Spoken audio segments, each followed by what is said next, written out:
Buongiorno.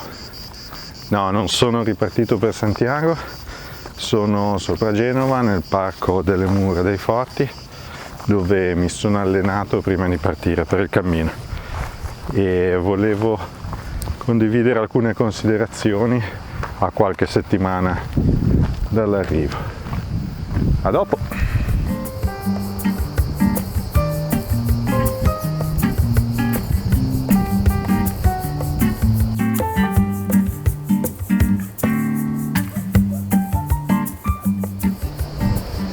Considerazioni tipo cosa posso aspettarmi dal cammino, come mi preparo appunto, cosa mi porto e come è andata per me. A dopo!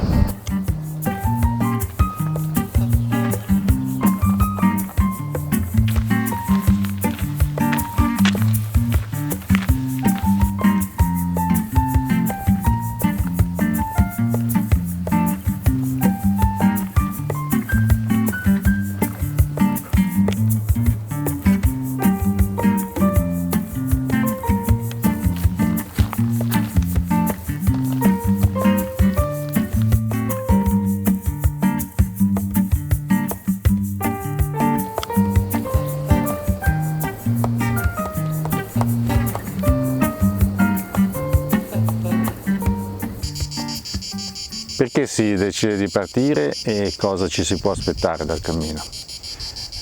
Nel periodo in cui l'ho fatto io la maggioranza delle persone era partita da sola, ognuno con motivazioni differenti. Però già quando arrivi a Saint-Jean e scendi dal treno e vedi un sacco di zaini intorno a te e ti accorgi, capisci che non sarai solo. Ed è così, dalla prima sera si forma una specie di famiglia che in combinazioni variabili camminerà con te o per un tratto o fino alla fine del percorso. Poi ognuno va col suo passo e nelle tappe lunghe ci sarà tempo per stare da soli per proprio conto oppure condividere storie, vite ed esperienze con i compagni di viaggio. Quindi cosa aspettarsi?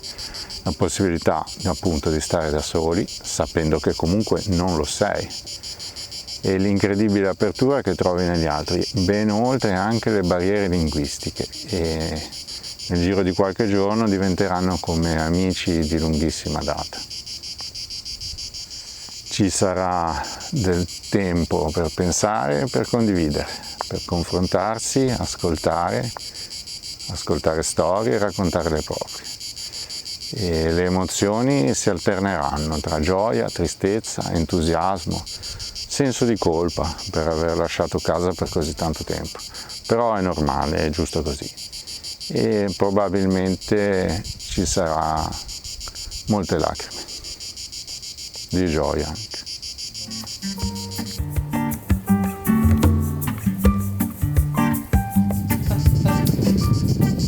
La fatica c'è, i chilometri sono tanti e da fare tutti i giorni. E bisogna anche aspettarsi qualche problema a piedi, gambe, schiena, speriamo di no, però è possibile. Qui conta molto anche la preparazione. Per cui passiamo al punto successivo. Come mi preparo?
E quindi come mi preparo?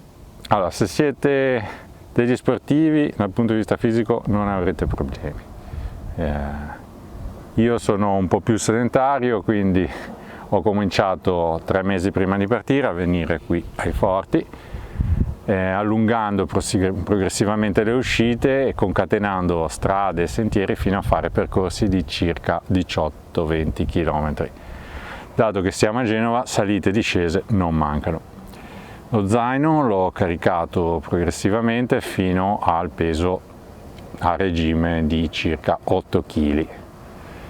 Ho alternato anche qualche uscita di trekking urbano, cercando di evitare il traffico, lungo le varie vie antica romana che qui a Genova corrono ancora un po' in disparte per la città. Ho fatto anche una simulazione di tappa partendo da Genova Voltri, dalla stazione del treno, fino a Varazze, e sono circa 20 km.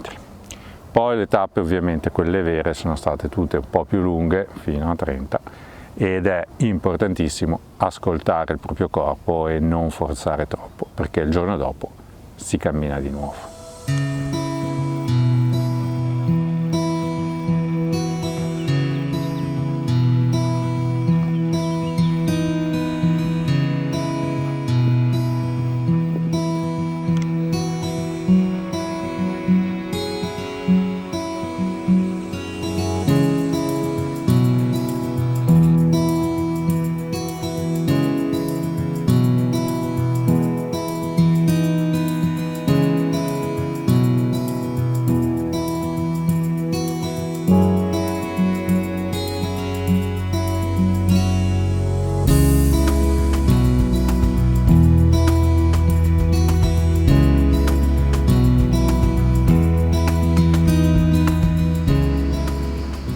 E quindi cosa mi porta?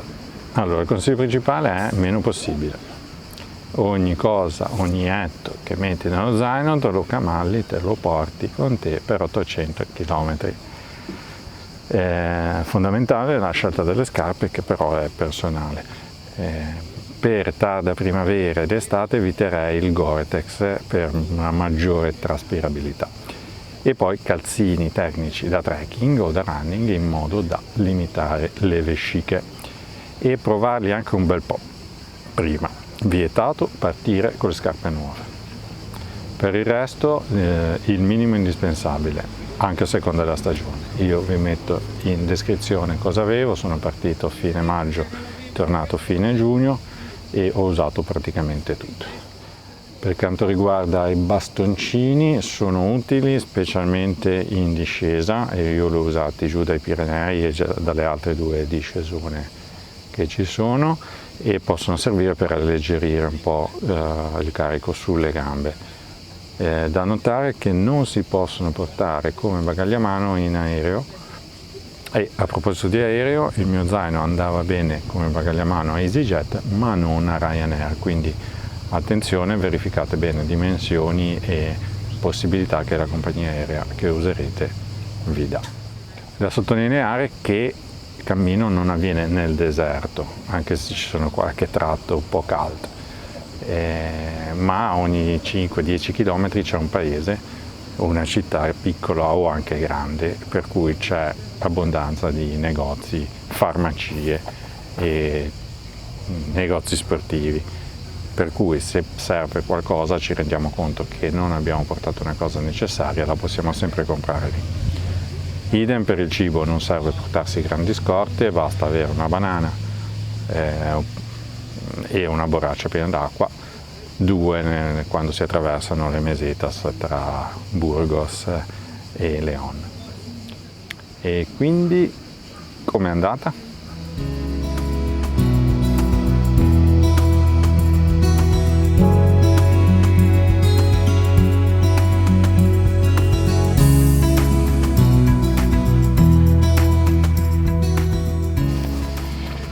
E quindi com'è andata? In una parola, bene, è andata bene. Dal punto di vista fisico, fondamentalmente nessun problema. Verso la fine, nell'ultima settimana, ho avuto un po' di infiammazione a un tendine, però sopportabile. Ero attrezzato con creme antidolorifici e antinfiammatori. In generale si cammina la mattina e al pomeriggio c'è tutto il tempo per riposarsi, prendersi cura dei piedi e delle gambe e riprendersi. Dal punto di vista attrezzatura, come detto, ho usato praticamente tutto quello che ho portato, quindi sono contento perché niente di inutile. Se invece una cosa non vi entra nello zaino, vuol dire che non serve, semplicemente. Dal punto di vista invece personale, ho avuto il tempo di vuotare la testa, immergermi e confondermi nel paesaggio. Ho avuto il tempo di scoprire quanto è buona l'acqua di una fontana e quanto sei grato a un albero per la sua ombra. Ho conosciuto nuovi amici e incontrato persone sorridenti da tutto il mondo, ciascuno, e con ciascuno di loro ho condiviso qualcosa. Quindi il cammino non è arrivare a Santiago, ma è, come sempre, il viaggio.